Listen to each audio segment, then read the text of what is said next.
Good afternoon to you. Hebrews chapter 13 verse 5 says, I will never leave nor forsake you. And that is the Lord talking to us as his children. He's saying whatever situations you find yourself in, whatever it is that happens, no matter what happens, that he will be with us. And so as I look back on my life, especially between 2005 and 2006, I see where God had started revealing his plan for my life to me in bits and pieces, of course, not the whole plan. And as such, I started realizing that there was a big change coming. And a part of me was nervous about it. A part of me just didn't want to make the move. But another part of me knew that it was time. I was in agreement with what the Lord was sending me into. So he was sending me away from Florida to Georgia. Why? I was exhausted, physically, mentally, and spiritually. It was time for a move. I would not have done it on my own. But God had been working on me for so many years prior to that by the time 2006 came around and the move was imminent, it was obvious that I had to move, I realized that I had given my life to him to a large degree, and obedience was the better part for me. And so I moved to Georgia. A very strange time in the sense that it was just my son and I. He was not even 9 years old. We drove 12 hours to Georgia from Florida. It was a very difficult time because we came out of a lot of people being frustrated with me and angry with me about the move. But it was one of the nicest times of our lives. My son and I really spent a lot of time together, not knowing anyone here in Snellville, Georgia.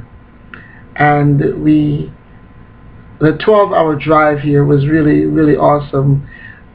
Like I said, Tyron was not even 9 years old. That's my son. He was not even 9 years old. And yet he stayed awake for most of the journey. I think he dozed off for about 5 minutes, but if you want a good road companion, my son, he's good at that. He still stays awake when we travel long distances. But the move was not my idea. The move was all the idea of the Lord's. It was his plan, and when I came here and he started changing me and showing me who I was. Let me tell you one of the things that really, really I think of now quite often. He brought me here to save my life, physically, mentally, and spiritually, and he has. But he also brought me here to see what I couldn't see before and what I wasn't seeing before. And some of the things that I see now is that if it had not been for him, my life would be totally different. I can look back now because of his grace and his mercy and see the situations that I could have been in. I'd made some very bad choices in my life, and I could have possibly physically died as a result of some of those choices. I want to thank him today for guiding me, for sticking with me, for loving me, for watching over me. I want to thank him publicly that he did not give up on me. Even when I became, at times, disobedient and slow in responding to his orders, instructions. I want to publicly thank him for taking care of me in so many ways, in ways that is so unimaginable, not just financially and materially, but saving me from losing my mind when I could have easily done that. I didn't know he was there a lot of the times. Now I know.